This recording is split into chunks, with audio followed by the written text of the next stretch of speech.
The standard issue survey ship Stellar Observer hung in high orbit around Earth, its sophisticated sensors working overtime as Captain Green stared at the readings in disbelief.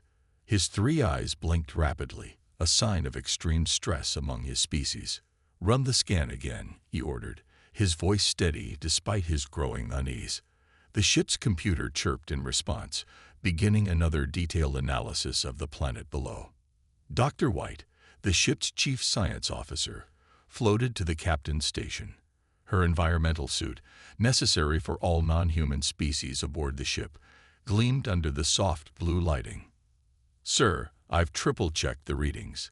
There's no error in our equipment." The massive view screen showed Earth, that beautiful blue marble that had been classified as a Class 12 Deathworld for the past century. But now, something had changed. The readings were off the charts, literally. Their equipment needed recalibration just to measure the new parameters. "A jump from Class 12 to Class 14 is impossible," Captain Green muttered, more to himself than to his crew. "No planet has ever been recorded above Class 13, and even those are theoretical." The bridge crew worked in tense silence, each member aware of the gravity of their discovery. First contact protocols had been in their final stages of preparation. The Galactic Council had finally deemed Earth ready for integration into the wider community of spacefaring races. Now, all of that was in jeopardy. Dr. White pulled up a holographic display of Earth's current readings. "Look at these atmospheric readings, Captain. The oxygen content has increased by 3%, but somehow the humans aren't experiencing oxygen toxicity. The background radiation levels have doubled, yet their cities continue to expand. Even their plant life is showing signs of accelerated evolution." Captain Green rose from his command chair, his tall frame casting a shadow over the holographic display. "Show me the comparison with our last survey." The images appeared side by side. The differences were subtle but significant. The planet's magnetic field had intensified, creating new patterns of protection against cosmic radiation. The ocean showed higher concentrations of complex organic compounds. Even the planet's crust seemed more active, with increased volcanic activity that somehow wasn't disrupting human civilization. "The humans," Dr. White said, her voice filled with a mixture of awe and fear, "they're not just surviving these changes, they're thriving." A junior officer interrupted with new data. "Sir, we're detecting unusual patterns in their urban centers. The air quality in their cities, it's improving despite increased industrialization. It defies all known models of technological development." Captain Green made his decision. "Send an emergency transmission to the Council. First contact protocols are suspended indefinitely." He turned to Dr. White. "I want a full analysis. How did they do this? Was it intentional? And most importantly, what are they becoming?" As the message was sent, the crew watched Earth rotate slowly beneath them. From space, it looked peaceful, beautiful even. But they knew better now. This wasn't just a planet anymore. It was becoming something else entirely. A world that was reshaping itself and its inhabitants into something the galaxy had never seen before. In his private log that evening, Captain Green recorded, "Earth Survey Update, Day 147. We've discovered something unprecedented. The humans haven't just adapted to their world. They've somehow formed a symbiotic relationship with it. Their planet is evolving with them, creating a feedback loop of adaptation and change. If this continues, we may be witnessing the birth of something beyond our current classification system. The implications are troubling." End log. The Stellar Observer maintained its orbit, gathering data that would soon shock the entire Galactic Council. Below them, unaware of the commotion they were causing in the cosmic community, humans went about their daily lives, breathing air that would be toxic to most species, walking under radiation levels that should have been lethal, and casually existing in conditions that would kill most sentient beings in the galaxy. The age of Earth as just another Deathworld was over. Something new was beginning, and the galaxy wasn't ready for it. The Galactic Council's emergency chamber, A vast circular room designed to hold representatives from over 1,000 species was unusually quiet.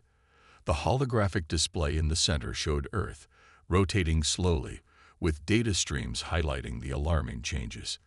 Elder Thompson, a senior analyst from the Planetary Classification Board, stood before the assembled council members. His tentacles were rigid with stress as he began his presentation. Distinguished members of the council, what we're witnessing on Earth is unprecedented, he began, manipulating the hologram to zoom in on specific regions. The warning signs are clear and, frankly, terrifying. The first data set appeared, showing Earth's atmospheric composition. Over the past decade, oxygen levels have continued to rise. Any other species would have died from oxygen toxicity. The humans, they're adapting. Their cellular structure is actually becoming more efficient at processing the enhanced atmosphere. Murmurs of concern rippled through the chamber. A council member from the desert worlds raised a crystalline appendage. Could this be artificial? Some kind of terraforming technology we haven't detected? That's the most disturbing part, Thompson replied, switching to new data. It appears to be completely natural. Their scientists are as surprised as we are. They're studying these changes, but they're not causing them intentionally. The display shifted to show Earth's wildlife. Images of creatures appeared, insects growing larger, plants developing new defensive mechanisms, marine life showing unprecedented rates of evolution. The entire biosphere is changing in sync with human development. We've recorded over 10,000 new species emerging in just the past year. The council head leaned forward, all four eyes focused intently on the display. Show us the human adaptation rates. Thompson hesitated before bringing up the next set of data. Human children born in the past 5 years are showing increased bone density, enhanced immune responses, and improved cellular regeneration. Their cognitive development is accelerating. They're not just surviving in these conditions, they're becoming something more. The chamber erupted in concerned discussions. One member stood up, their environmental suit glowing with agitation. This violates all known laws of planetary development. A world cannot simply decide to become more hostile while making its dominant species stronger. And yet, Thompson replied, that's exactly what we're seeing. The planet's magnetic field has strengthened by 40%, protecting humans from radiation that would kill most species. Their cities, despite growing larger, are developing self-cleaning atmospheres. The plants in their urban areas are evolving to process pollutants more efficiently. He paused, letting the implications sink in. But the most concerning development is their resilience. Human test subjects can now survive conditions that would be lethal even on a Class 13 world. They're casual about it, treating extreme environments like mild inconveniences. The council head raised a limb for silence.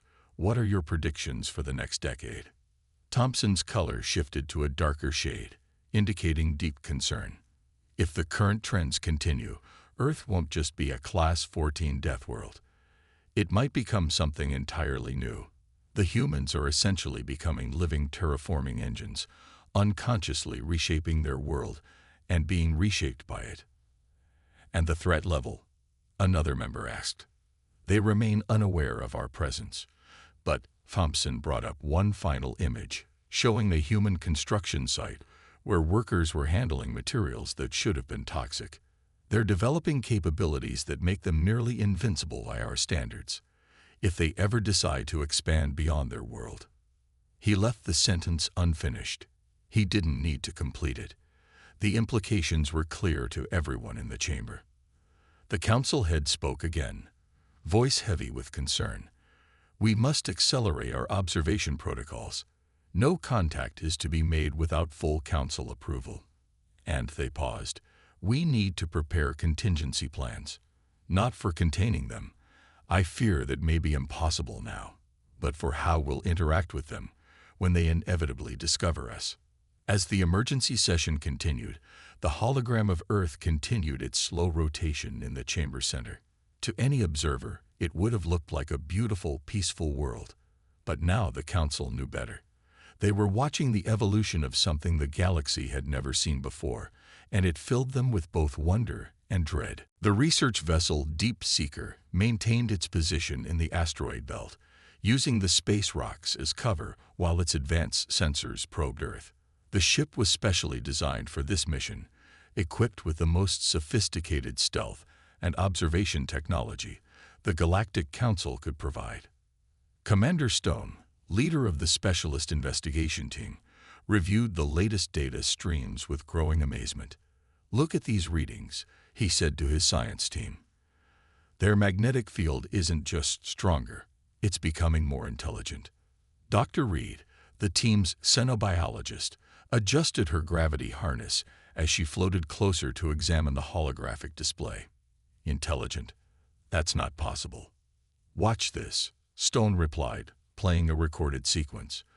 The display showed Earth's magnetic field responding to a solar flare, shifting and reshaping itself to protect the planet with unprecedented precision. "It's like the planet has developed an immune system." The ship's sensors continued gathering data, painting an increasingly bizarre picture of Earth's transformation. In the observation room, the team watched feeds from their cloaked probes scattered throughout Earth's atmosphere.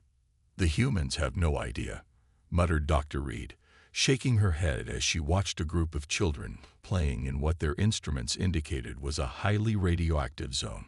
"They're walking through radiation fields that would kill any other known species, and they're laughing."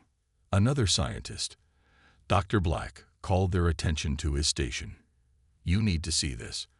I've been analyzing their agricultural patterns." He brought up a new display showing vast farmlands. "Their crops are evolving in real time. New strains are appearing that shouldn't be possible. The plants are developing complex defense mechanisms, but instead of becoming toxic to humans, they're becoming more nutritious." Commander Stone frowned at the data. "It's like the entire planet is working to protect them, to make them stronger." "Sir," called out the sensor operator, "we're detecting something strange in their urban centers." The main screen shifted to show a human city. Data overlays highlighted peculiar energy patterns emanating from the buildings themselves. Dr. Reed's eyes widened. "The concrete. It's alive. Not in a biological sense, but it's adapting. The buildings are developing a form of symbiosis with their environment." "Not just the buildings," Dr. Black added, bringing up more data. "Their technology is evolving in ways that defy our understanding. Their machines should be producing toxic waste, but instead, they're becoming more efficient, cleaner. It's as if the planet is guiding their technological development." Stone finished. "But how is this possible?" The team worked in silence for several hours, gathering more data, trying to make sense of what they were seeing. Earth had become a puzzle that defied all known scientific principles. Later that day, in a secure transmission to the Galactic Council, Commander Stone reported, "The situation is more complex than we initially believed. The humans haven't just adapted to their environment. They've formed a symbiotic relationship with their entire planet. Their industrial revolution, which should have poisoned their world, instead triggered some kind of planetary evolution." He paused, choosing his next words carefully. "We're detecting signs of what can only be described as planetary consciousness.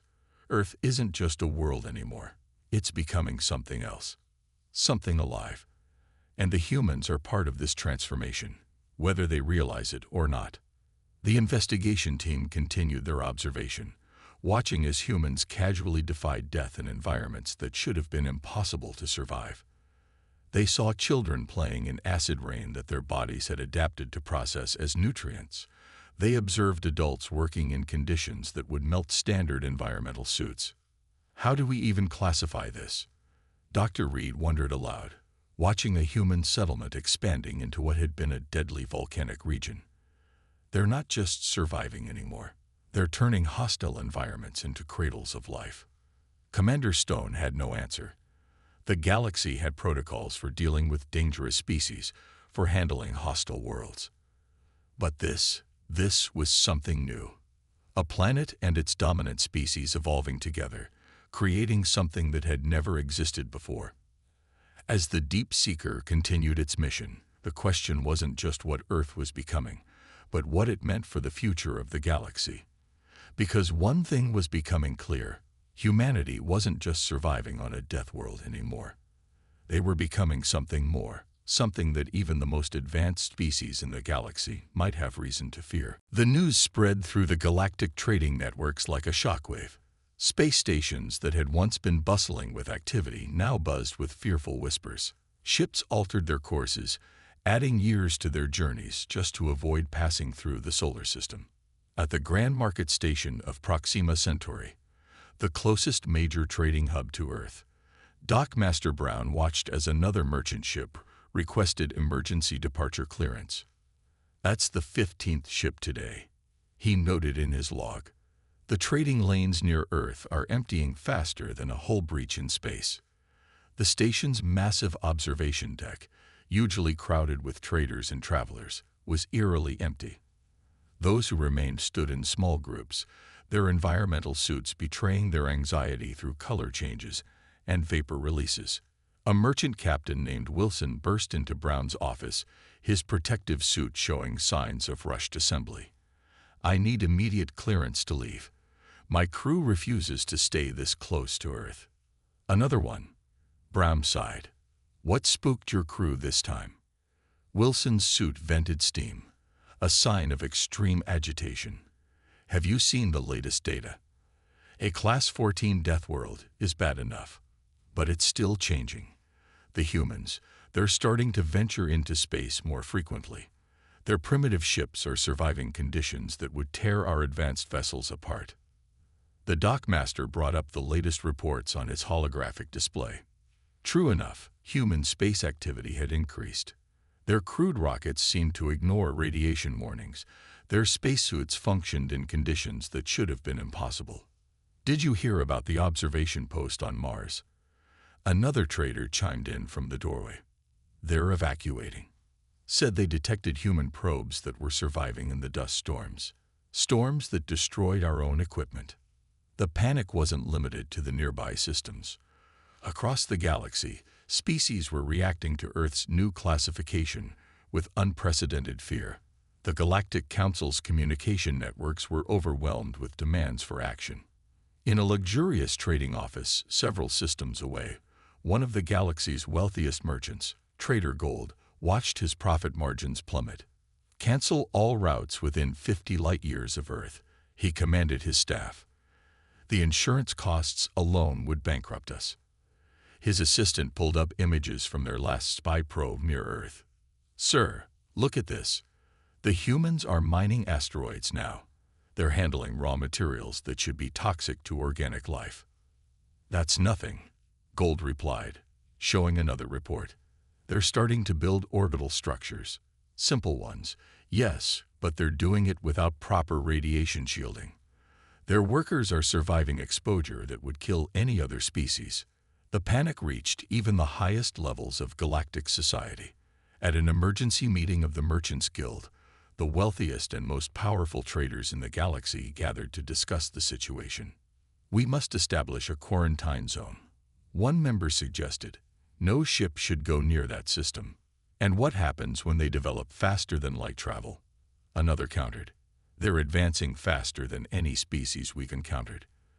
Their tolerance for extreme conditions is increasing exponentially."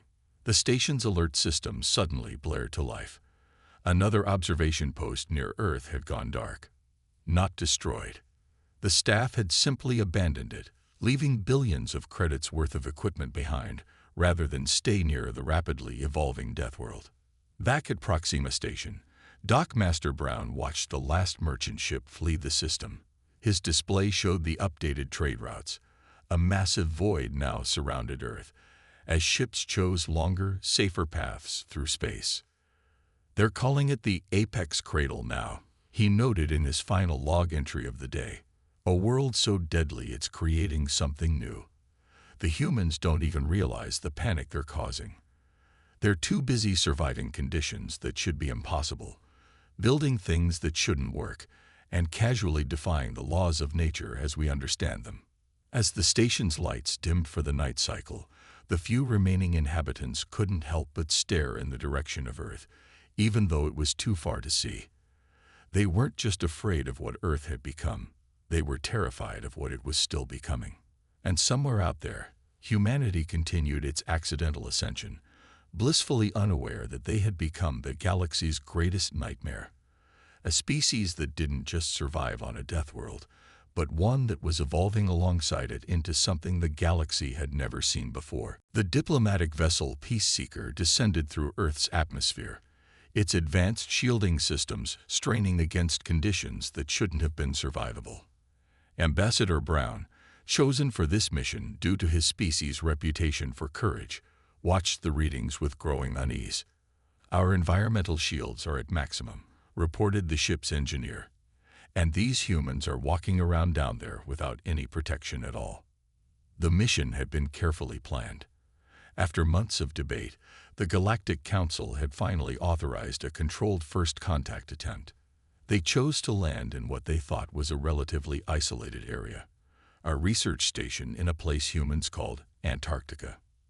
As they approached their landing zone, the ship's sensors suddenly blared warnings. The temperature was far below survivable levels, wind speeds would tear apart most structures, and the radiation levels were significantly higher than expected. "Look!" exclaimed the science officer. "There are humans outside. They're having some kind of recreational gathering." In these conditions, indeed, through the view screen, they could see a group of human researchers playing what appeared to be a sport on the ice, wearing what seemed like laughably inadequate protection against the killing cold. The Peaceseeker landed, its legs sinking slightly into the ice. Ambassador Brown took a final check of his enhanced environmental suit, the most advanced protective gear in the galaxy, designed specifically for this mission. "Remember," he instructed his team, "we must appear confident.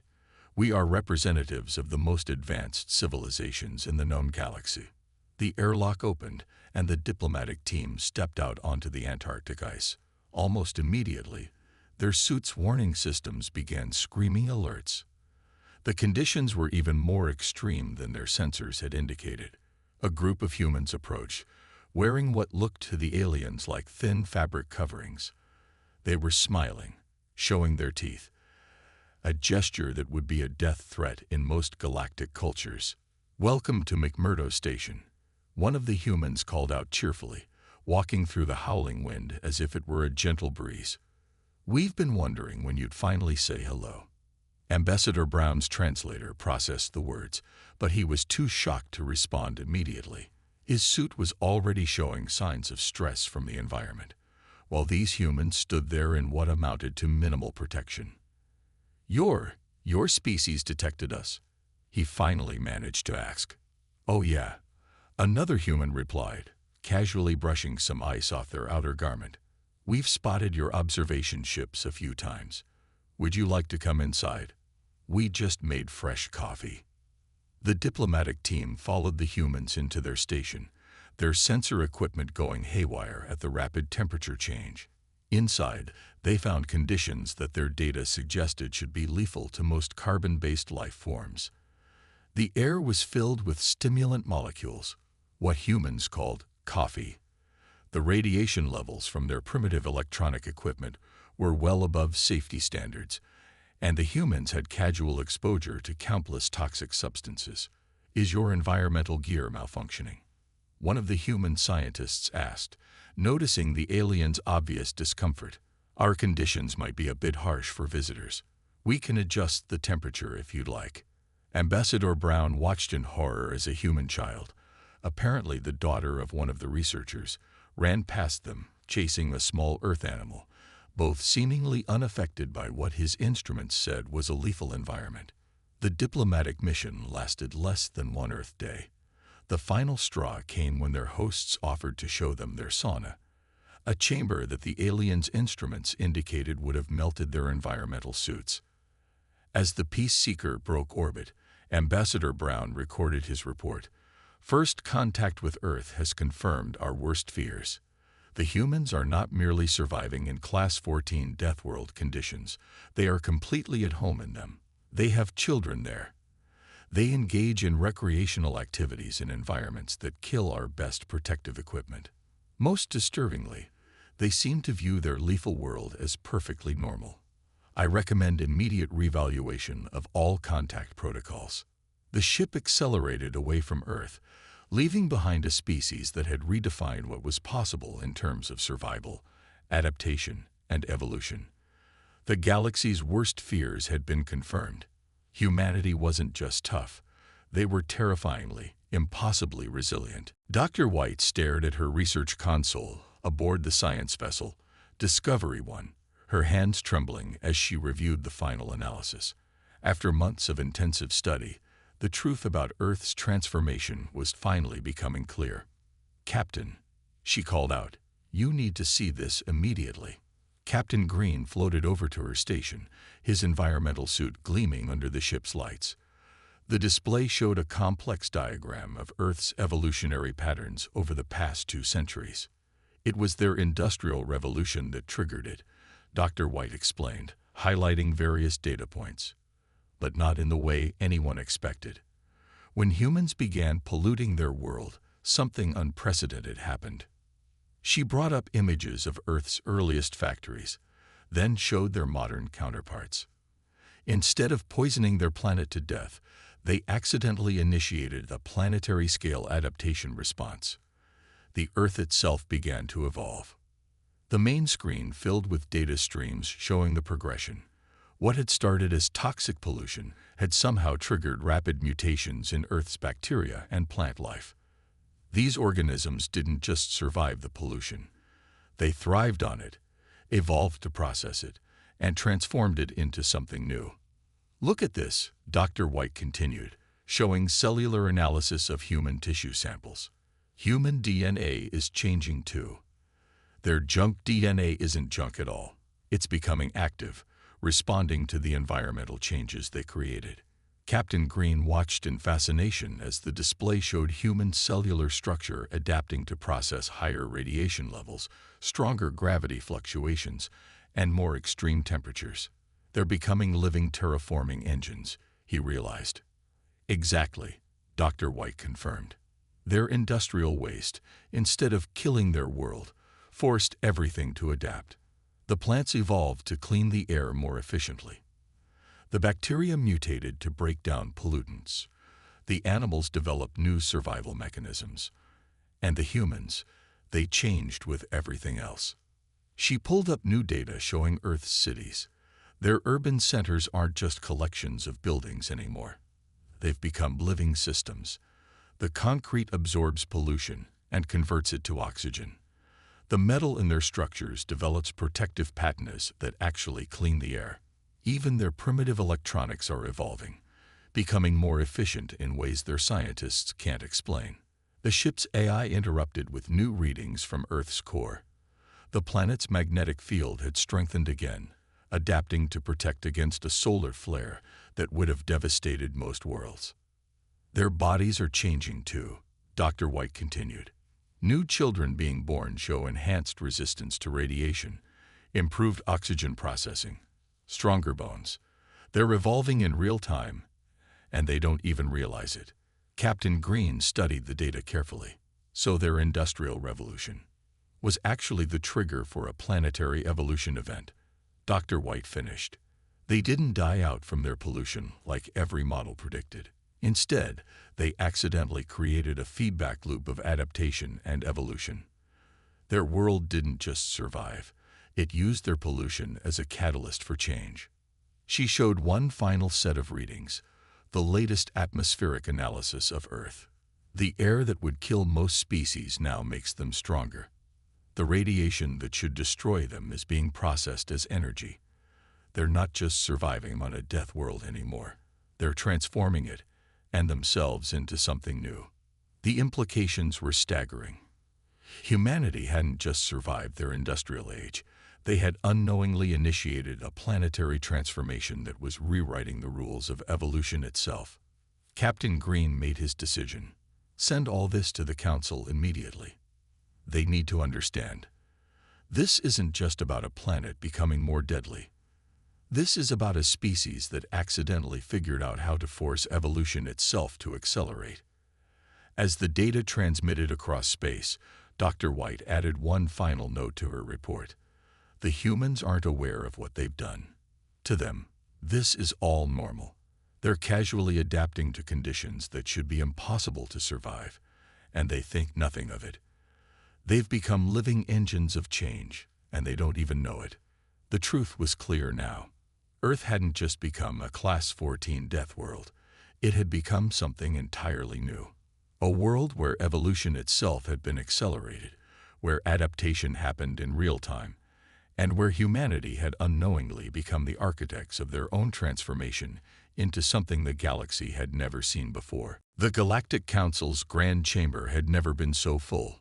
Representatives from every known spacefaring civilization crowded the vast space, their environmental suits creating a rainbow of colors and protective fields. At the center, a hologram of Earth rotated slowly, its readings now off every known scale. High Counselor Gray stood at the main podium, addressing the assembled species. Today, we must acknowledge a new reality. Earth is not merely a Class 14 death world. It has become something our classification system cannot define. The Chamber's displays showed the latest data from Earth. Humans were now casually exploring environments that would kill most species instantly. Their children played in radiation zones. Their workers handled materials that melted standard protective gear. We propose a new classification, Gray continued. Earth will be designated as the first and only Class X world, a planet that actively evolves with its dominant species. The evidence was undeniable. Recent observations showed humans constructing space stations without radiation shielding, their bodies simply adapting to the exposure. Their primitive ships ventured into solar storms that would destroy advanced vessels, yet returned unscathed.